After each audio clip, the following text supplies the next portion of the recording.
Hello, I'm with Shahaf. Shahaf? Shahaf. Shahaf. Right, and I'm from the UK and you're calling from Israel.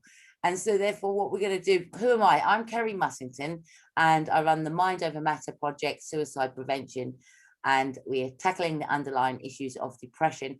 That can be anything. Most of all that we want to get out there is we want to prevent child abuse and domestic violence, okay? So we're talking about very sensitive situations. So it could be triggering, may not be, but if we don't teach you or tell you, you're not going to be able to prevent. So as harsh as these things that may come across, they are there to protect your children of the future. And they are there for you to release that negative energy that you may contain inside about such things that may have happened to yourself. So we're in this together as a community worldwide. Doesn't matter where we're from, we're here. I'm UK. Shahif is from Israel. I apologize, you know what, you say your name, from Israel. And that just shows you the collaboration of how serious this topic is, that it has to be put out there. So tell us what you do and why it's important for you to get this message out. Okay, so as I told you before, I used to be a school counselor, and I've met lots of children, and after that, lots of adults that were abused in childhood. Talking about physical abuse, mental abuse, sexual abuse, and what I understood about, what I learned about abuse is that abuse isn't just an attack. It's not just offend you, it's a reality. And since I've met lots of people that were abused as children, kept these secrets for years and were influenced by it for years. And so I decided I need to do something, and I need to do something a little bit bigger than just help people that were abused. I'm helping them, but I also want to do something bigger. I want to prevent it. So I took all my hours in the clinic and I said, okay, what can I do to prevent it? So I have two other partners, amazing partners, and I constructed some kind of a working model for communities. And what we do now is we share it with the world. And what we want to do is encourage communities to use our community model. It's kind of a behavioral model that if you change your behavior in a few ways, you can prevent child abuse in your community. And when I'm talking about prevention, I'm talking about pre-science prevention, because science always comes after the abuse. And sometimes they don't even come.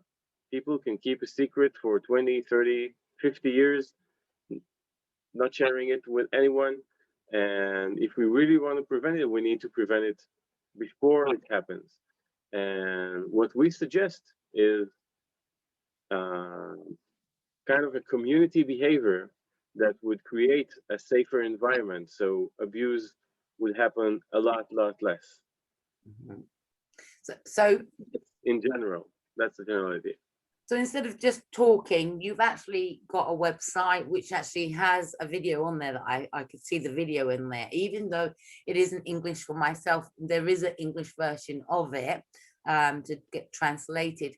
But having that video is amazing. It's amazing. It's incredible to have a video of somebody can actually just visually look at something and then, oh, okay, I need to do something to protect my own children here. I need to do something that I can speak out against. As you said, 30, 40 years, people brushing things under the carpet. I did that for 23 years, brushing it under the carpet. But what we brush under the carpet is something we don't know, we don't understand it. And so what you're saying here is, it's all very well me saying 23 years later about this, but if my community would have known about this, they would have been able to spot the signs, they would have been able to look in their own homes, and they would have been able to do a little bit better in keeping children safe, as well as adapting their own social setting to keep safe, because it is the social setting that is where people fall, because they hang around with other people, they invite people in, they're drinking, they're smoking, they do all of these things and forget the children, you know.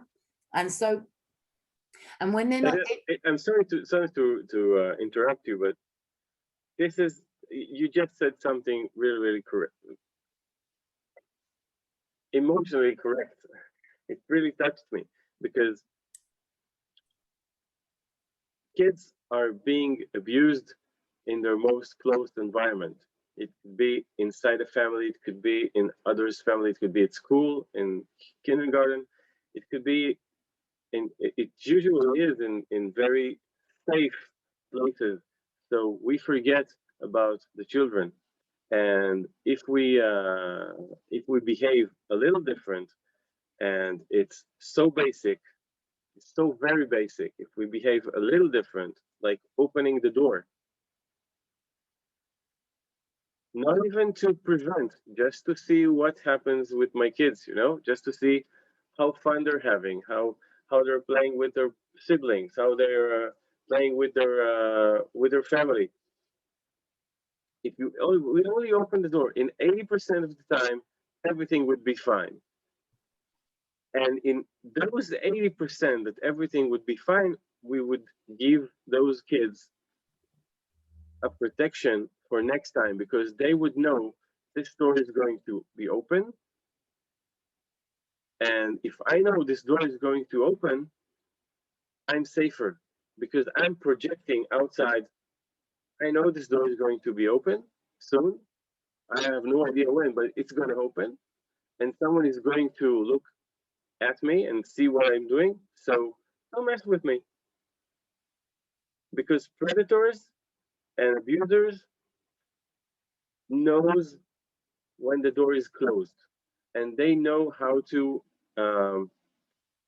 look at the kid that doesn't know the door is going to be open. And if a kid knows the door is going to be opened, he's projecting outside, someone is looking at me. And this is it. We have a little it's a bit more deeper than that, but this is it. In a way, it's opening the door just to look at your kids. As simple as that. Yeah, just to not forget them, to give them the education. I mean, many people say that they won't teach their children until they're about 13, 14 years old. It's too late. It is too late, because it starts at a very early age, from the minute the child can walk, or even before that. It is too late when you're teaching children about the no touch zone. That's what is important here, no touch zone. But the most of the time is, a lot of people I've done my research, okay? I'm also a victim, survivor of child abuse myself. So I've done my research, and what I realized is a lot of this abuse is coming from domestic violence, okay? And so once these, I'm going to say mothers, okay, because we're the ones that had the children, once the mothers get into the vicious cycle of domestic abuse, they are controlled already. And when they are controlled, their children are then controlled, okay? And it's a really selfish thing that we have to do here. It is getting this awareness out, you know, unselfish, should I say? Yeah. Because no one's actually going to know the pain that it causes until we have more people speak about it. What you're doing is incredible, opening a door and just talking about it. Even doing a video about it makes a difference. If people can stop and look, just take something from it, then they can make that change and make that difference. But if people are oblivious and decided, you know, I don't want to watch that, that will never happen to me in my childhood. Let me tell you something.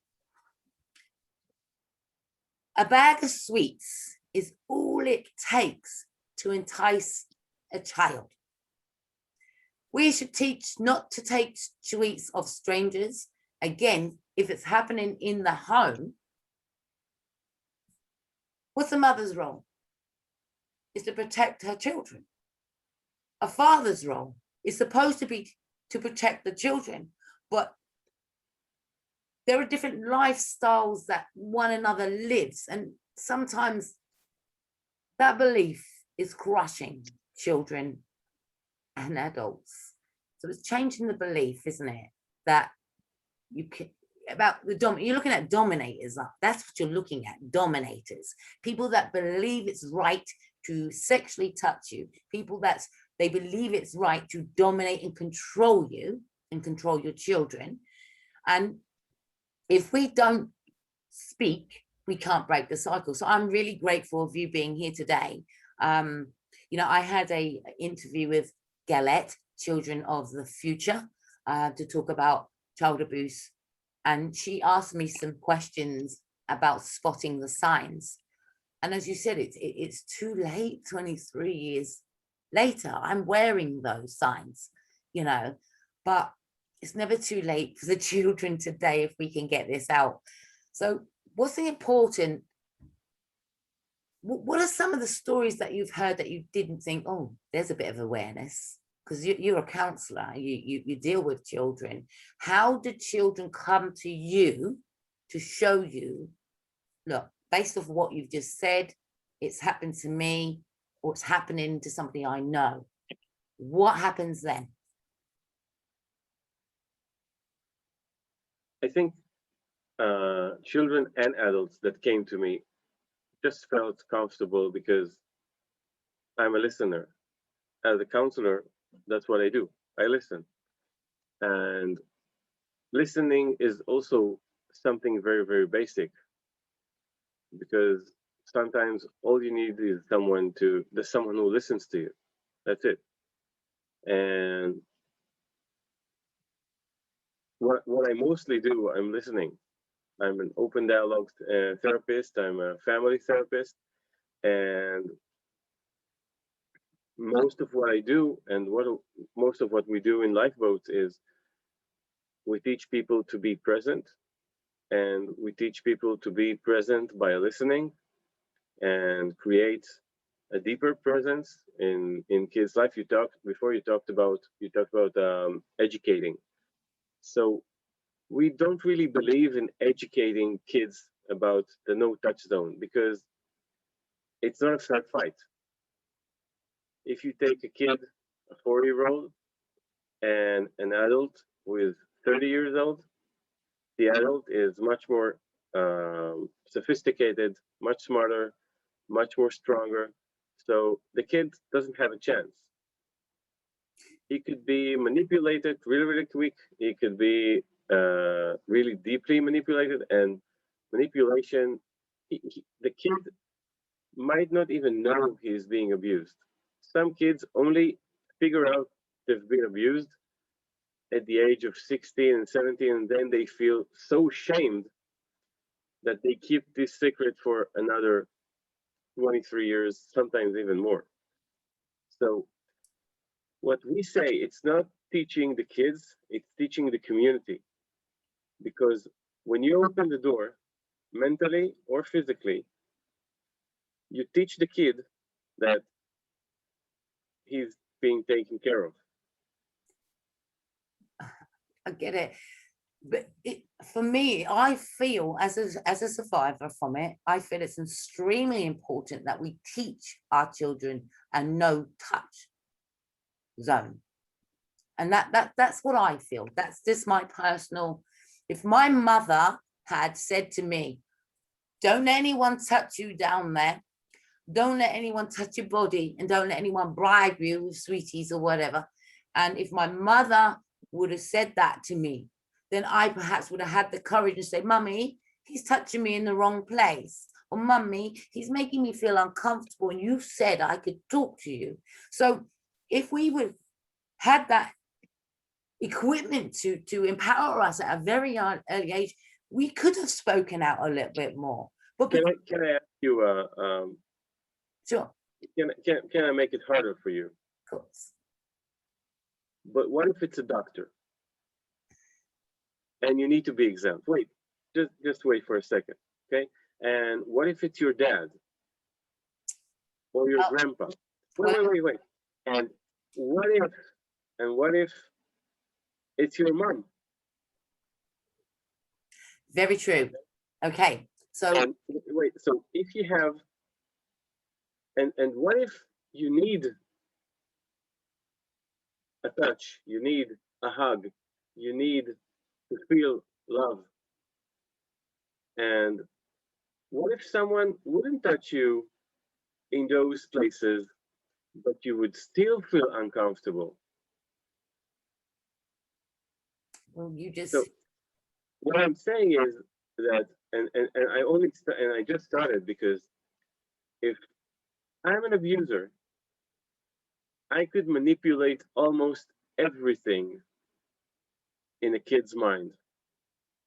I can take almost every rule and everything and manipulate it in a way, okay, that a child wouldn't tell the secret. Because if my mom is teaching me that it's a no-touch zone, okay, and I'm creating a scenario where the kid has been touched and he's now feeling guilty about it, so he wouldn't tell this secret because he's now guilty. I So mean, right. when we teach kids, we give them the responsibility. And what my adopted daughter told me in one of our talks, she said, it's not the child's responsibility. It's our responsibility.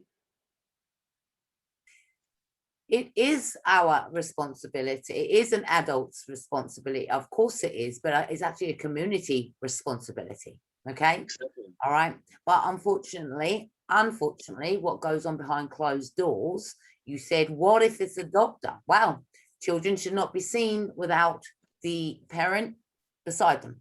That's number one. You said, what if it's your father? Well, you said, what if it's a friend, a family member? Mine was. It was in my home. Okay. As I said, if I would have had an ounce of awareness at schools, also at school, the main majority of the learning comes from school, because here over in the UK, the parent is only a parent for a few hours at home. When the kid leaves the home, goes to school, and that's where the education could be at. Okay. And it's not. They'd rather teach them in the UK about sex and how to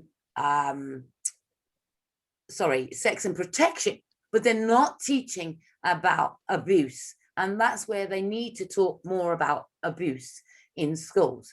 Unfortunately, we can't save every home. And with the topics that you're saying about what if it's a family, what if it's your mum? Well, we all know that happens. But as an active duty, then perhaps we should leave the hospitals with information. But again, if the perpetrator has already got that ingrained in their head, then that child does have a very slim chance of escaping abuse freely. Okay. And that's where it's too late. So it's but this is where we come in. Exactly. Getting to the adults. I want you to imagine a scene, okay? You have a 14-year-old, let's say a brother, with his 5-year-old sister in a room behind a closed door. Okay? Now, me as a dad, or you as a mom, we know they are there. And we could say, oh, she's safe with her brother. And we could say, okay, let's see how fun they're doing. And we open the door. Now, when we open the door, we actually teach two souls about protection. Because this 14-year-old might be or might become perpetrator. Absolutely. And if we open the door and something just starts to, you know, it's just a spark, it's just the beginning, it's something. We open the door, we could stop it and say, I think you got confused and we need to talk. Okay? And we stop it right there. And this kid made a mistake. He's not a perpetrator anymore, and he just learned what he needs to do. And this 14 years old, if we open the door, okay, think about it, that he's used to us opening the door. He's used to us listening to him. He's used to a different environment at home. So if he wants to search himself sexually, if he wants to research, if he wants to learn, so he would say, you know, is it okay if I try something with my sister? Because he would know we're not going to judge him. You know, this is kind of a fantasy, but think about it. If we're listening to this kid from the age from since he was born, and we're listening and we're not judging and we are being there for him, so he would feel comfortable enough. How do I try it? You know, suddenly I started waking up in the morning and I had this weird thing in my pants, and I have no idea what to do with it. And it feels nice when others are touching it. This is where we can teach this naive beginning of search. And if we don't open the door, if we keep the door shut, because it's very comfortable for a parent to have a few hours of quiet, okay? If we keep that door shut, we're teaching the kids, you know, do your research. You can do whatever you want. And when kids can do whatever they want, they just go on. And this kid might understand that he did something wrong and say, oh, so I'm a bad person.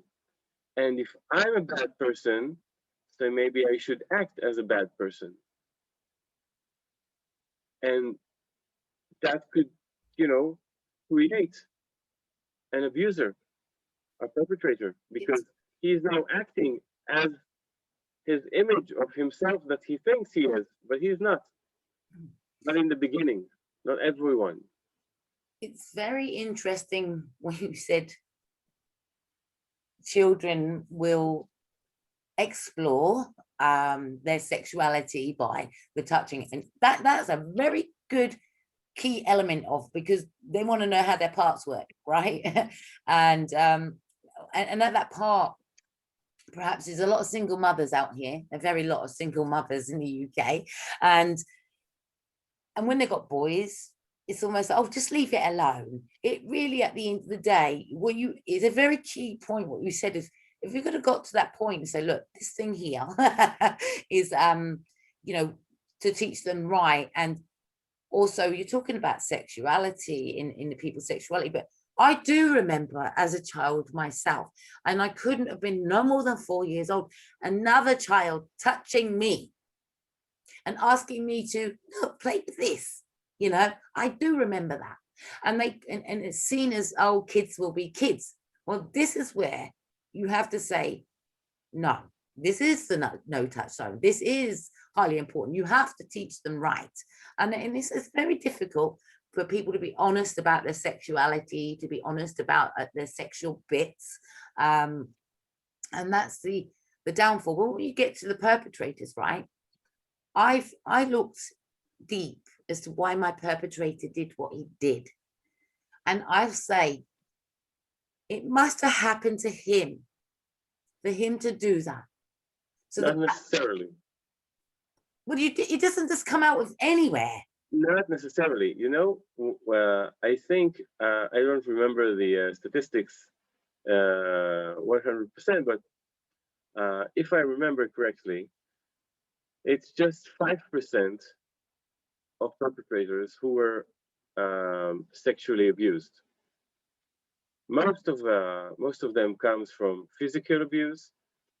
Some of them get bad information from the internet, but it doesn't necessarily make them abusers and perpetrators.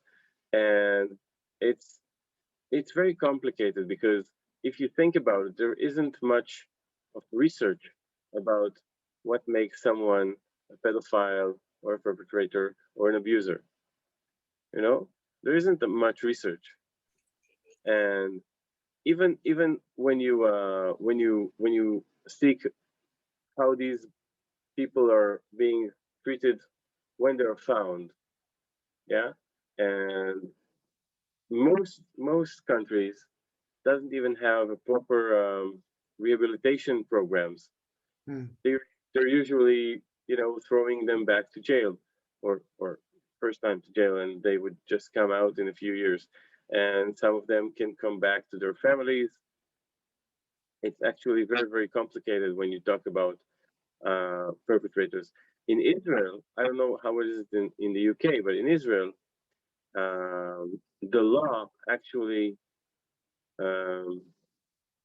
prefer the I forgot the word.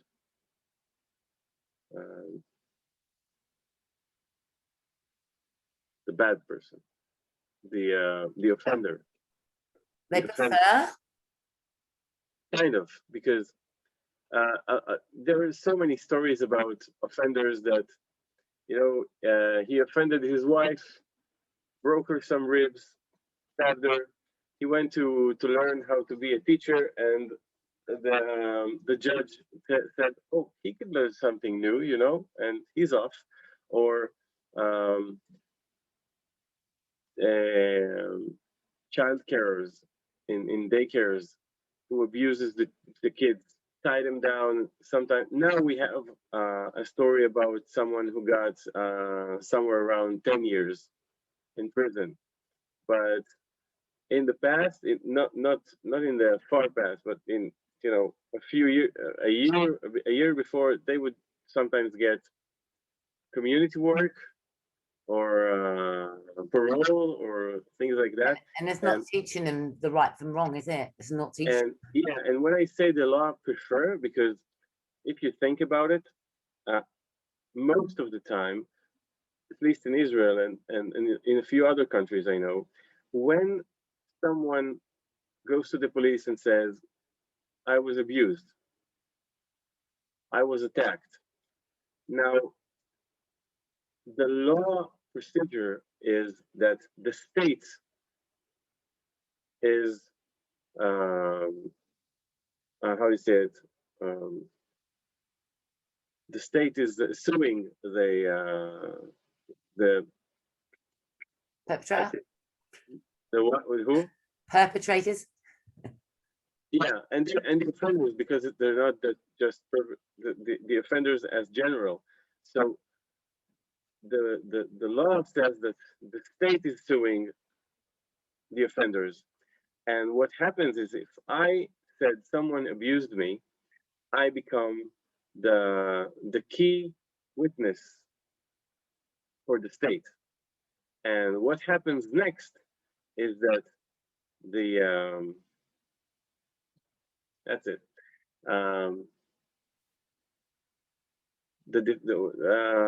The advocates, no, the advocates is the one suing, and the other side is the prosecution. Yeah. So no. Oh, so the advocate is the one protecting the. Okay. So the state advocacy is now, what they want to do is they want to break me as a witness. Oh, you talking about like the solicitors or the lawyers? The solicitors and the lawyers, they want to make sure that you are telling the truth.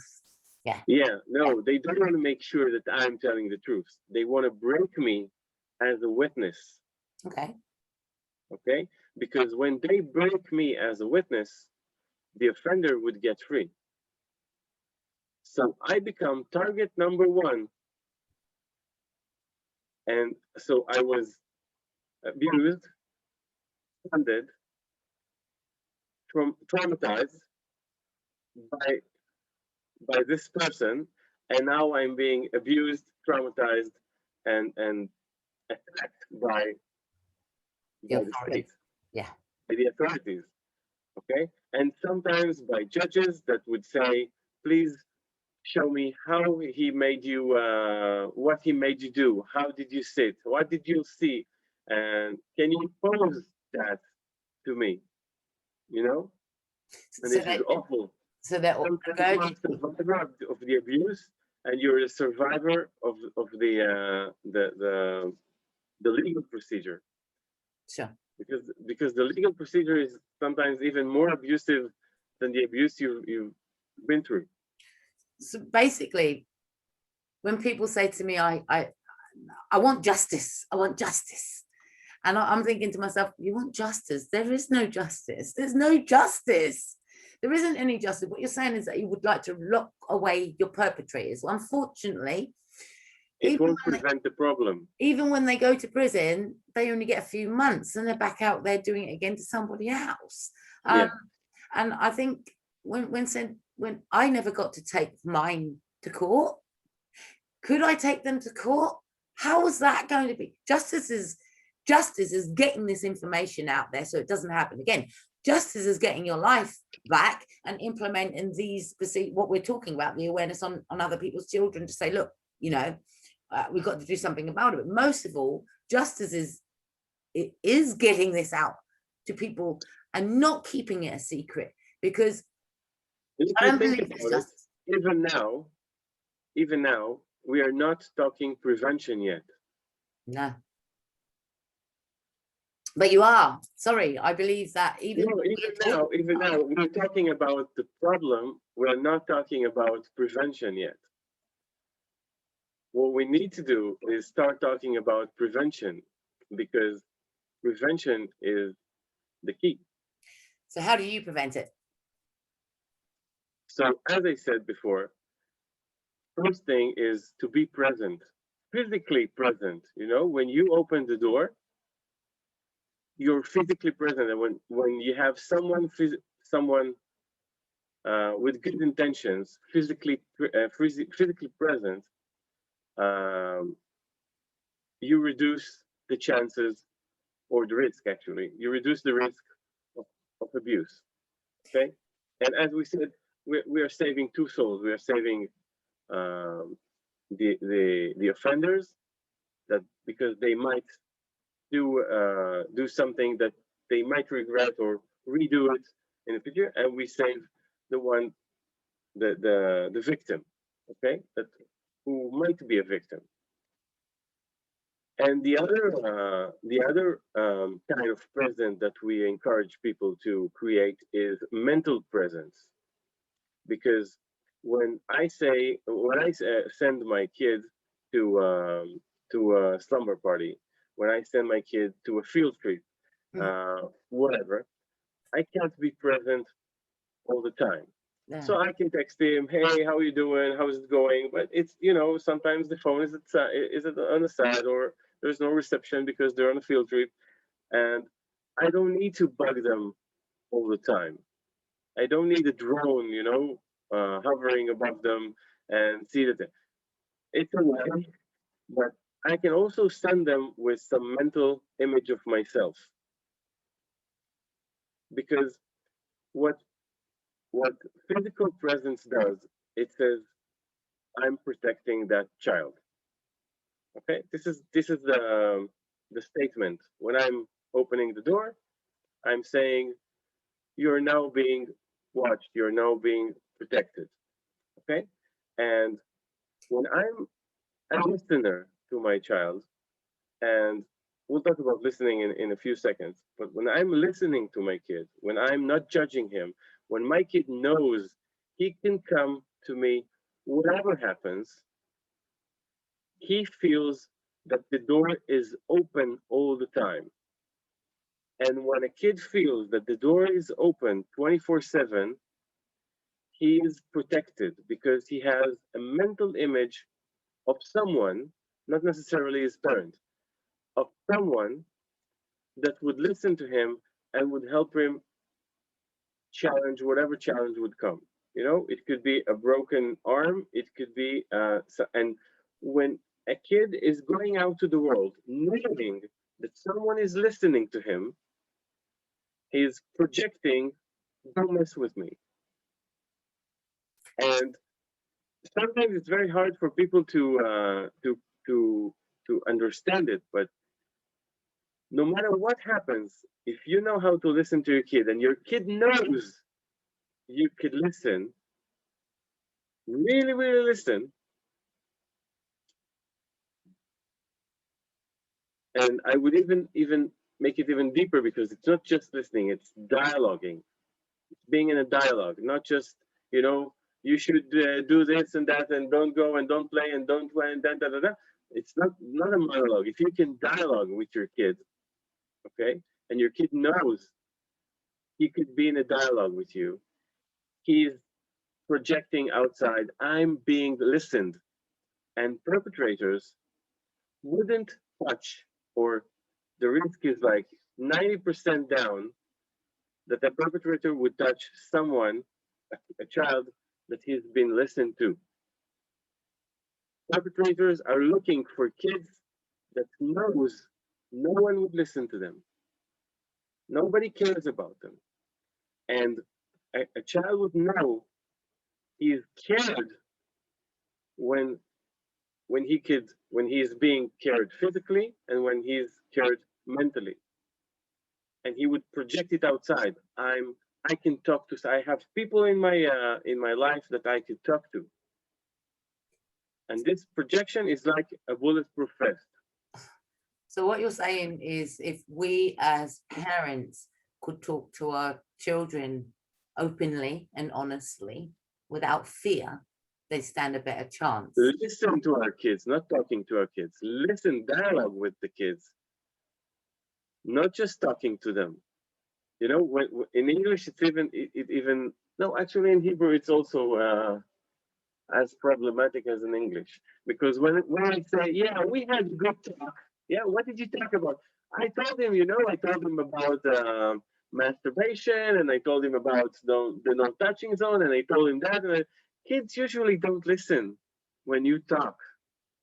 When I'm talking, they're not listening. But you're the teacher. What?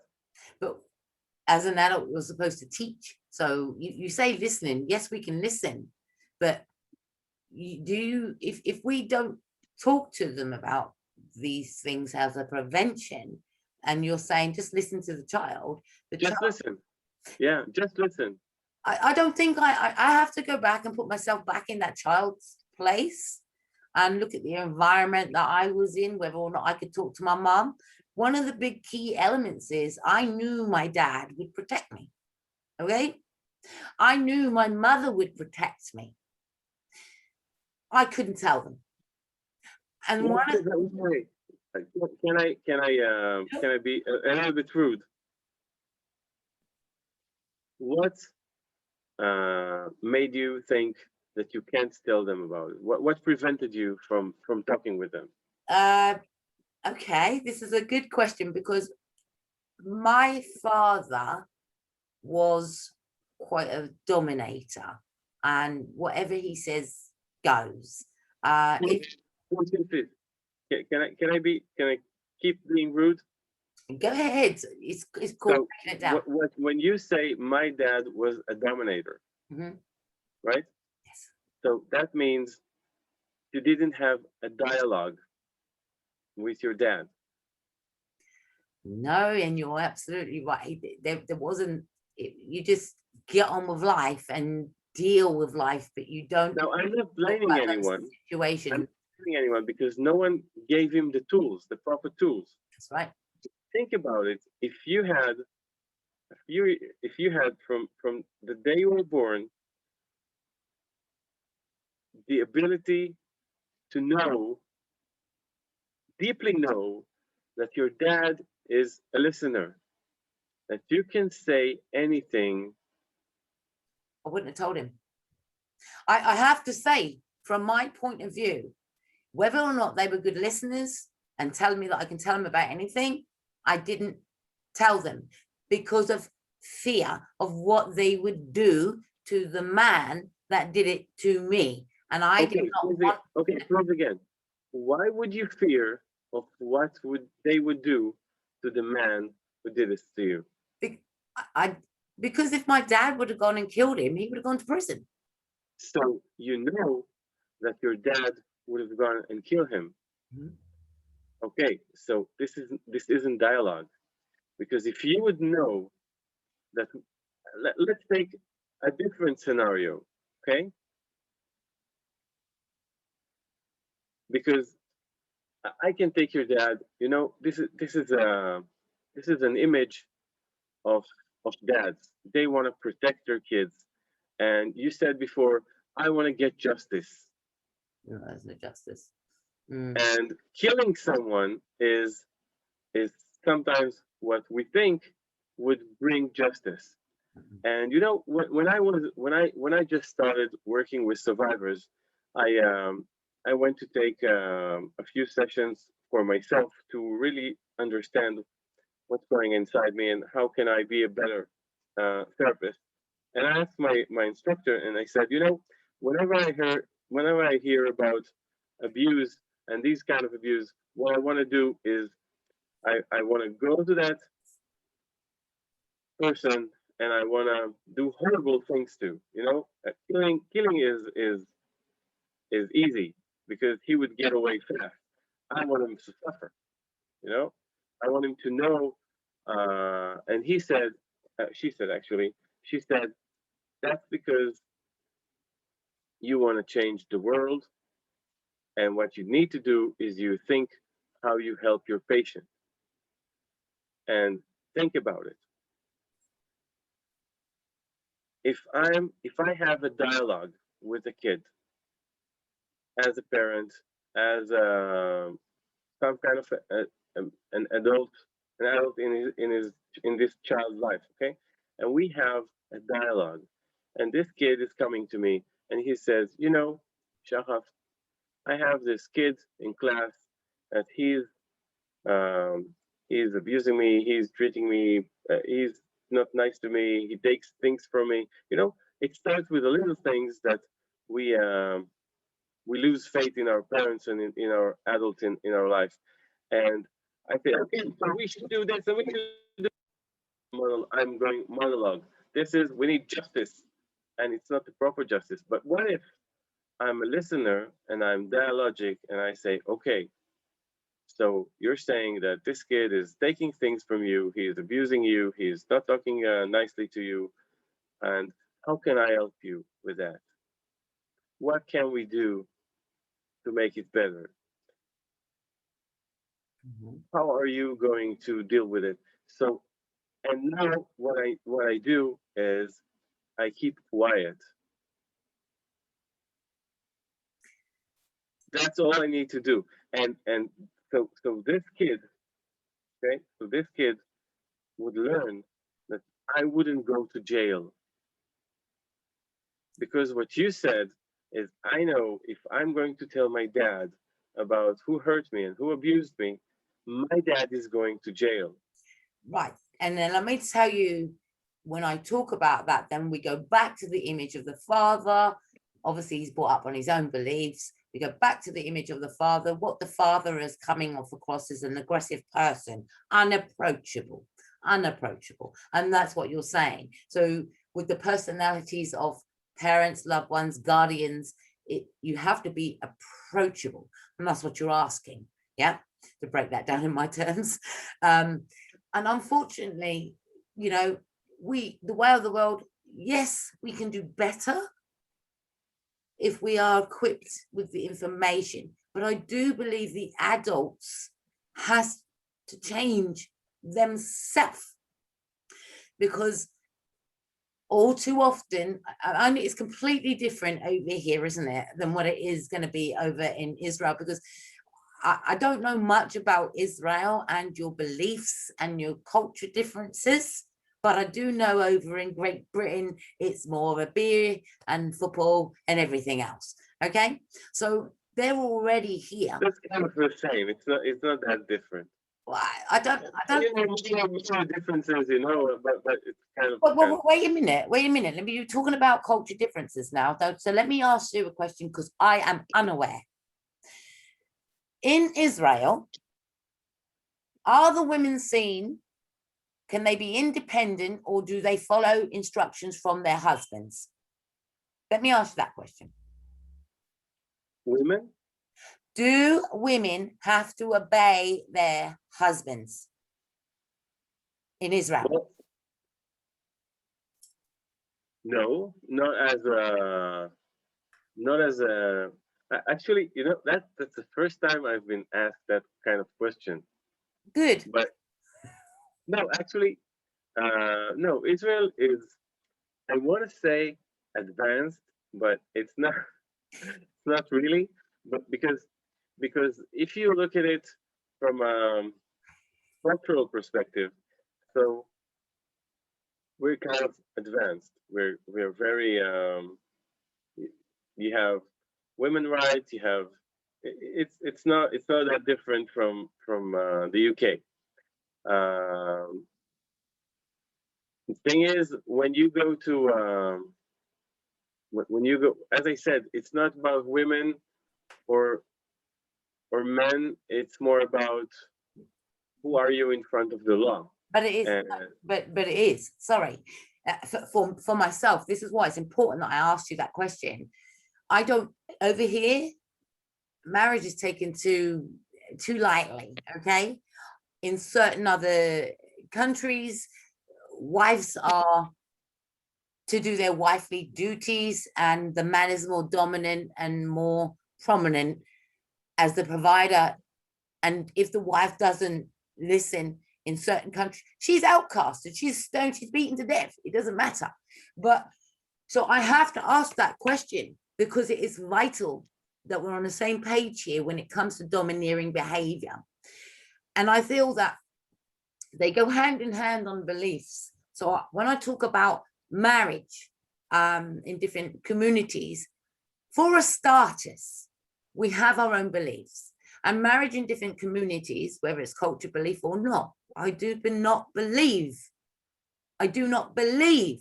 we should be submissive in any shape or form, because that's where it's starting from. Women seen, not heard. Do you know, when I'm dealing with sexual abuse, when I'm dealing with domestic violence, we've got, where does the perpetrator get his beliefs from? Okay, and we have that installed in biblical terms. We have that in marriage terms. We have that in joining some kind of company or force or something like that, where it's where the influence are there, and so it's very difficult to break the cycle. But if you're telling me, say, like, I'm married over here, we can do what we want as a woman, but I go to another country, women have to keep their head down, do what they're told. There's your problem right there. There's your problem right there. Because I can even challenge that, Yeah, go ahead. Because it's good conversation. Because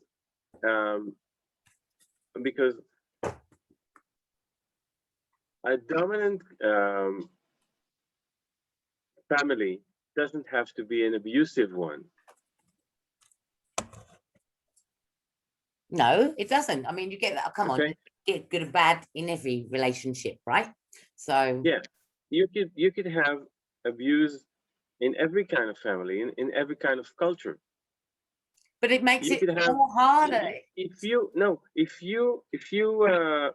look at stories, okay, so the more advanced the culture is, the more advanced the secret is. But the statistic isn't much different. But you talk about culture. You've got people at 13 years old having their genitalia being cut off and mutilated. So again, you see, based on belief. This is an abusive culture. Yes, it's abuse and it's illegal. This is an abusive culture, and when you talk about abusive culture, that model wouldn't work. But we because are this, talking about, in general, when we're covering sexual abuse or anything about abuse, then we have to talk about the rawness of it. Again, we're talking about beliefs. when you talk about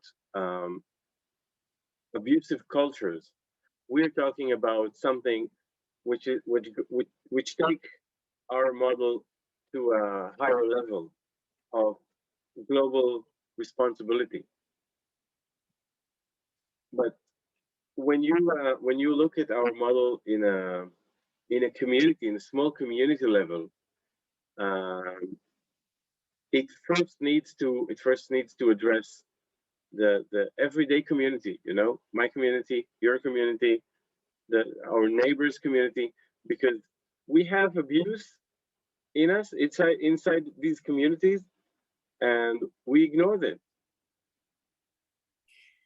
But it's all based on beliefs. Every community has abuse. Like in Israel, which is Worldwide. What? It's worldwide. This abuse is It's worldwide. worldwide. We have a research in Israel that says that every fifth child has been abused. And Israel has people from all around the world. We have religious people, we have Muslims, we have Christians, we have Jews, we have people from all around. And every 5 kids is being abused. So let's take it as a general for the whole world, okay? So if you go to England, if you go to the States, if you go to Russia, if you go to China, okay? So it would be somewhere around every one of each 5 kids, you know?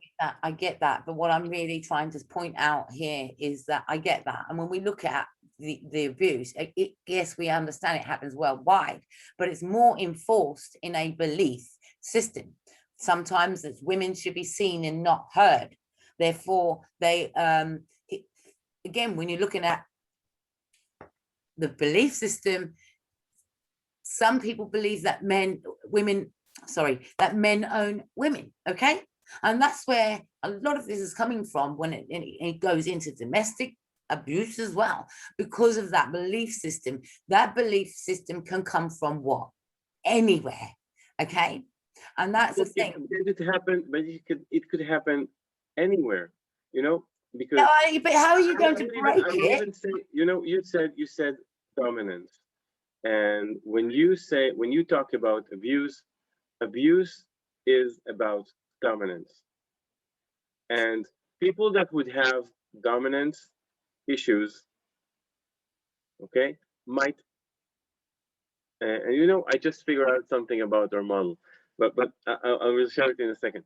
When people have dominance issues, there might be at risk to become perpetrators because they would need to feel dominant somewhere. They've already got it. It's already embedded in them. Okay, it's already embedded. Okay, and again, it's coming from pattern after pattern after pattern, isn't it? I've never researched that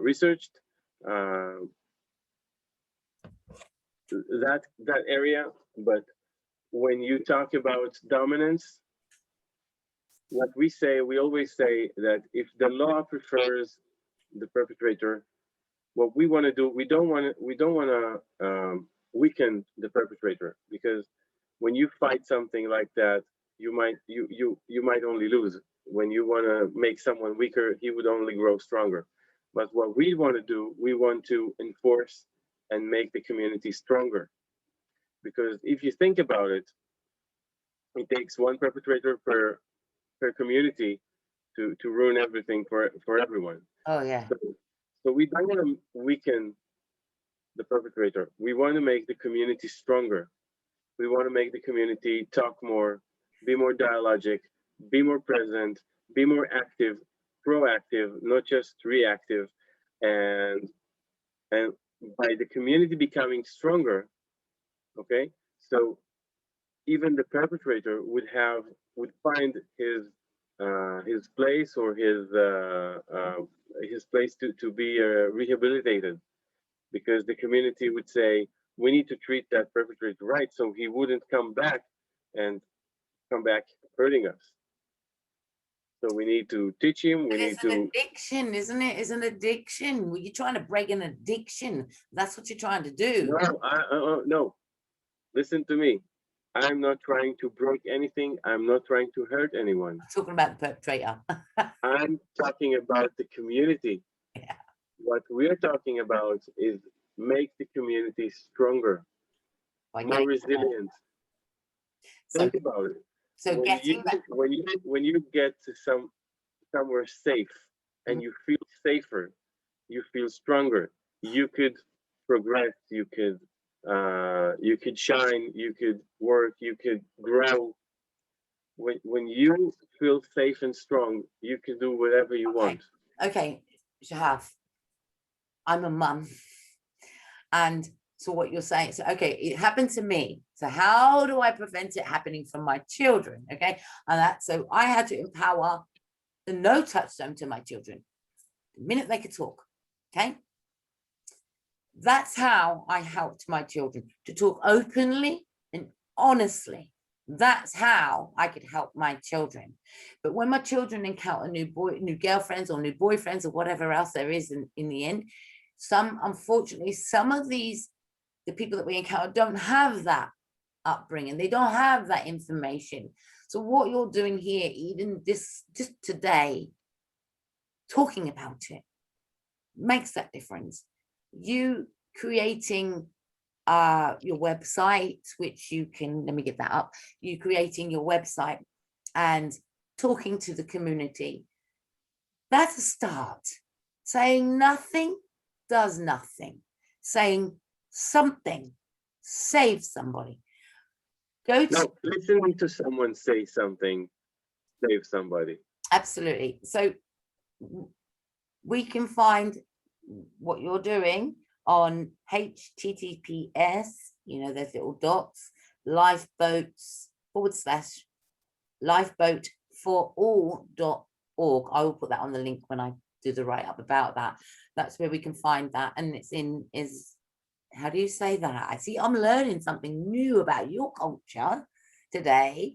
And I thank you for this opportunity. So even though you got that in, is it Israeli? You've got it in Israel, but there is an English version as well. That starts there. Building, I want to speak to you again. So can we do this again?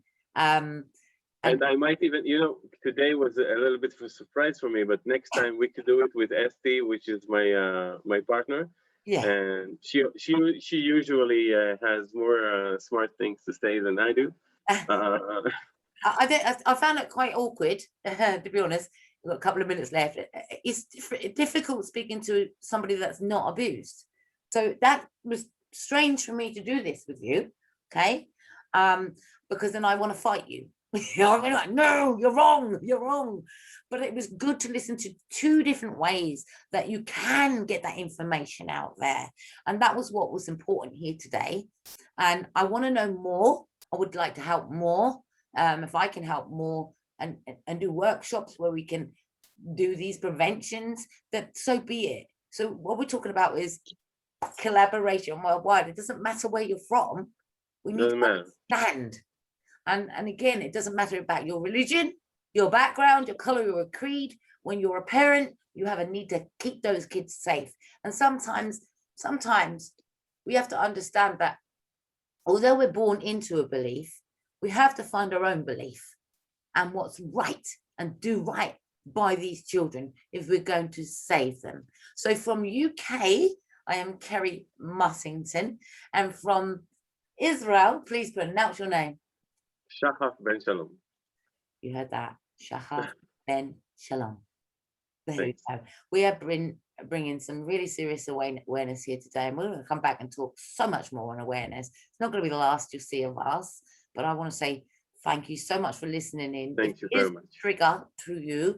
I am contactable on www.momproject.co.uk. You can easily get me on Facebook, which is the Mom Project, Suicide Prevention, Mental Health Awareness, or Mind Over Matter Gives Back. I'm happy to talk to people if they are triggered by what was spoken about today. And again, Sharif here, as he told you, he's a counsellor. You're contactable on Facebook, I'm sure. What? Shahaf is contactable on Facebook also. So that is, to spell his name is S-H-A-H-A-F. Ben-Shalom is S-H-A-L-O-M. You can contact us if you need a conversation, because this is triggering, I know. And to all you people out there that are leaders, as we've been politically correct not to use the word survivors, leaders, keep going, stand up, right, and you know, protect the children. That's what we're here for. So thank you very, very much. If you just stay there for me, thank you. We will be back. And I think, thank you, Kerry. Thank you so much. Yeah, thank you.